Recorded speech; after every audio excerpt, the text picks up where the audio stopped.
আবার আসিব ফিরে ধান সিঁড়িটির তীরে এই বাংলায়। হয়তো মানুষ নয়, হয়তো বা শঙ্খচিল শালিখের বেশে, হয়তো ভোরের কাক হয়ে এই কার্তিকের নবান্নের দেশে। সৌমিত্র চট্টোপাধ্যায় এমন একটা নাম যেটা বলার সঙ্গে সঙ্গে অনেকগুলো চরিত্র আমাদের চোখের সামনে ভিড় করে আসে, যেগুলো দেখতে দেখতে ছোট থেকে আমাদের বড় হয়ে ওঠা। আজ আমি ওনার খাণ্ডব দহনের পরে সংলাপ কবিতাটি শোনাব। প্রতিজ্ঞার ফাইলটা একবার খোলো দেখি সহকারী, জানা খুব দরকারি কি কি ছিল অঙ্গীকার কার কার কাছে।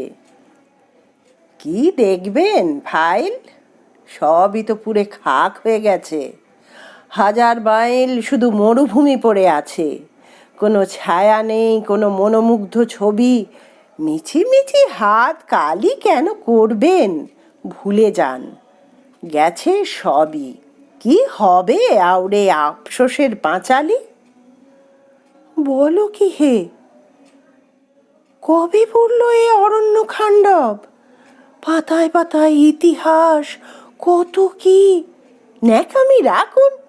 কত কলরব করেছিলেন মনে নেই? আবেদন দরখাস্ত, কত লেখালেখি, শেষকালে প্রতিজ্ঞা ভাঙতে হলেন নিমরাজি।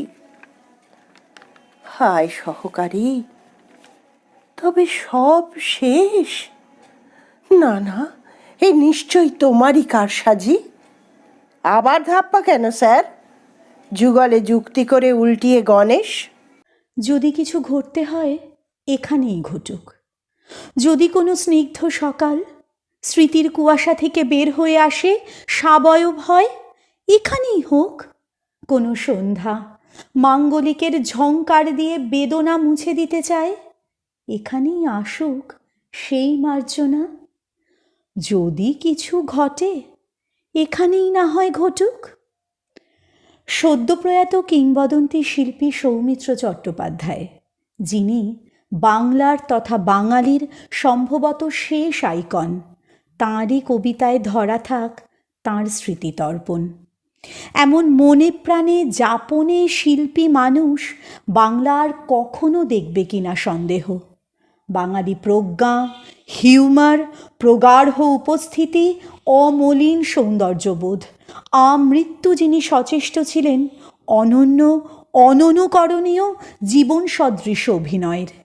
তাই তাঁর শেষ অভিনীত মঞ্চনাটক কিং লিয়ারের শেষ সংলাপের কাছে ঋণী হই বলি, the king is dead, long live the king.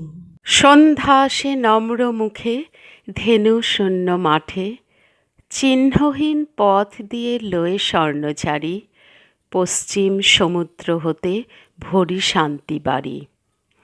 মহাতীর্থযাত্রী গৌরবদৃপ্ত হয়ে চলেছে সত্যের সন্ধানে, ঐতিহ্যের জয় শঙ্খ বাজিয়ে চলেছে নতুন প্রজন্ম। বাংলা তথা ভারতের চলচ্চিত্র জগতের কিংবদন্তি আমাদের সকলের শ্রদ্ধেয় সৌমিত্র চট্টোপাধ্যায় আজ জ্যোতিষ্কমণ্ডলীর উজ্জ্বল ধ্রুবতারা। অভিনয়, আবৃত্তি, কবিতা, চিত্রশিল্প ও অনুবাদ, এই বহুমুখী প্রতিভাই ছিল তার বিশ্বজগৎ। আন্তরিক পর্যবেক্ষণ, ধৈর্য, অন্তর্দৃষ্টি তাঁর ব্যক্তিত্বের উৎকৃষ্ট উৎস। সময় মানুষের সবচেয়ে বড় বন্ধু, এই সত্যকে নিয়ে পথ চলেছেন তিনি।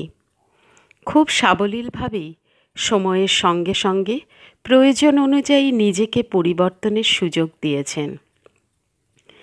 দীর্ঘ 50 বছরের অভিনয় জীবনে ব্যক্তিগত অনুভূতিকে কখনোই নিজের কর্মজগতে অনুপ্রবেশের অনুমতি দেননি এই মহাতারকা।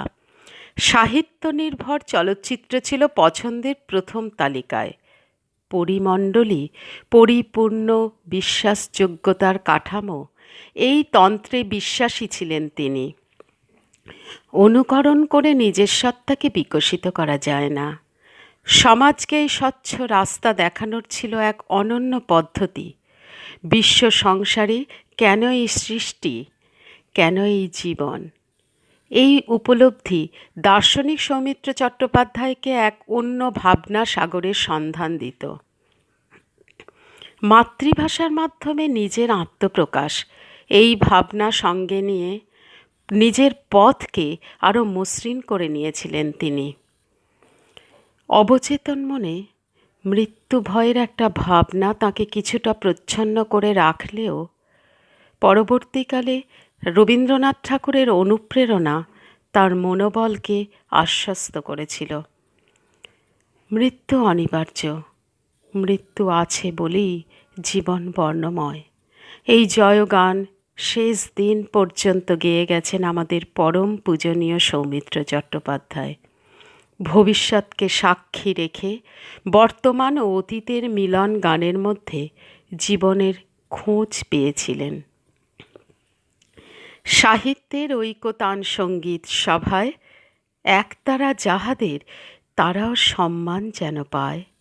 মুখ যারা দুঃখে সুখে, নতশির স্তব্ধ যারা বিশ্বের সম্মুখে। ওগো গুণী, কাছে থেকে দূর যারা, তাহাদের বাণী যেন শুনি। তুমি থাকো তাহাদের জ্ঞাতি, তোমার খ্যাতিতে তারা পায় যেন আপনারই খ্যাতি। আমি বারংবার তোমারে করিব নমস্কার। সৌমিত্র চট্টোপাধ্যায় একজন বহুমুখী শিল্পী ছিলেন।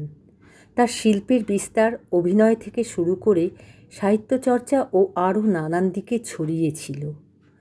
একজন সফল চলচ্চিত্র এবং মঞ্চাভিনেতা হওয়ার পাশাপাশি তিনি একজন সফল গদ্যকার ও কবিও ছিলেন। আজ আমি তার কবিসত্তাকে স্মরণ করে তারই রচিত মধ্যরাতের সংকেত কাব্যগ্রন্থ থেকে দুটি কবিতা পাঠ করে শোনাচ্ছি। প্রথম কবিতা, প্রয়োজন ফুরিয়ে আসছে বলে। মাঝে মাঝে নিজের প্রয়োজন ফুরিয়ে আসছে এ কথাটা স্বজন বন্ধুদের বিচ্ছেদ আমাকে বুঝিয়ে দেয়। এখন আমার সামনে সব কথা সকলে বলতে চায় না, কী কী যেন আড়াল করে। ল্যাপটপ থেকে শুধু সংকেত পাঠায়। হয়তো আমি ভয় পাবো এই কথা ভাবে। তারা ভয় পায় আমি যদি বলে বসি এখন ভালোবাসতে আমার ভয়, ভালোবাসা নিয়েও এখন ভাবনা। যে জামাটা পরে আমি বসন্তের বনে বনে একদিন ঘুরেছি, তাতে রক্তের ছিটে লেগে আছে।